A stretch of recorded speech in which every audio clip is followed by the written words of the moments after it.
কথাটা হচ্ছে আইন তো এক্সপেকটেশনের উপর চলে না, আইন তথ্য প্রমাণের উপর চলে।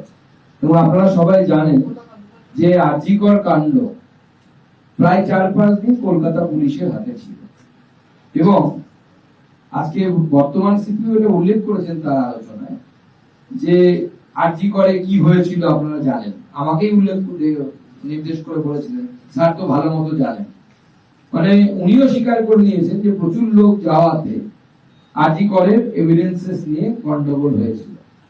এভিডেন্সেস যদি না থাকে বা নষ্ট হয়ে যায়, তাহলে on the basis of what any investigation agency will do, what kind of investigation they will do on the basis of what. যদি এভিডেন্সেসই না থাকে, স্বাভাবিকভাবে সেই ক্ষেত্রে আমাদের তো এক্সপেকটেশন যে ক্যাপিটাল প্যানিশমেন্ট হোক, প্রত্যেকটি ধর্ষণের মতো গর্হিত অপরাধের একটি সাজা, যেটা হচ্ছে ক্যাপিটাল পানিশমেন্ট। আমরা সেই দাবি, জনগণের যে দাবি, সেই দাবির সাথে আমরা একসাথে আছি। কিন্তু বিষয়টি হচ্ছে আপনাদেরকে বুঝতে হবে, যেহেতু পুলিশ, কলকাতা পুলিশের তৎকালীন কমিশনার বিনীত গোয়েল সাহেব তখন তিনি দায়িত্বে ছিলেন, এবং বিনীত গোয়েল সাহেবের রেকর্ড আছে যে কোন একটি ইনভেস্টিগেশন যখন তিনি সিআইডির প্রমুখ ছিলেন, সেই সময় কামদুনিতে যে রেপ কাণ্ড হয়েছিল, যে রেপ কাণ্ডে যারা ডেথ সেন্টেন্স এবং যাবজ্জীবন পেয়েছিল, উচ্চ আদালতে গিয়ে due to the lack of evidence সবাই ছাড়া পেয়ে যায়। সবার ডেথ সেন্টেন্স এবং লাইফ ইমপ্রিজনমেন্ট বাতিল হয়ে যায়। তার ট্র্যাক রেকর্ড বলছে, আমরা বলছি না। তিনি ইনভেস্টিগেশনের দায়িত্ব ছিলেন।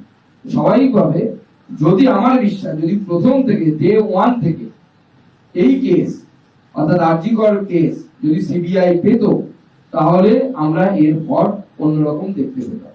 পশ্চিমবঙ্গের প্রত্যেকটি ক্ষেত্রে এই ধরনের উদাহরণ আছে। সেই নোবেল থেকে শুরু করে, তখন আমাদের সরকার ছিল না, সিবিআই তদন্ত করেছে, কিন্তু দেখা যাচ্ছে যে কেসগুলো শুরু থেকে সিবিআই তদন্ত করেছে তার ফল একরকম, আর যে কেসগুলো প্রথমে কলকাতা পুলিশ বা পশ্চিমবঙ্গ পুলিশ তদন্ত করেছে তারপরে সিবিআই এর হাতে গেছে, তার কিন্তু ফল বা আউটকাম একদম ভিন্ন।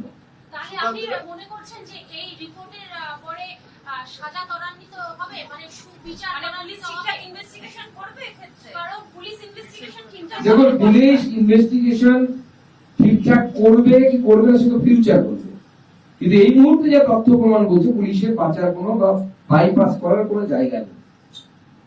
তার কারণ হচ্ছে ভিডিও রেকর্ডিং আছে, ভিডিও ক্লিপ আছে কি ঘটনা ঘটেছে।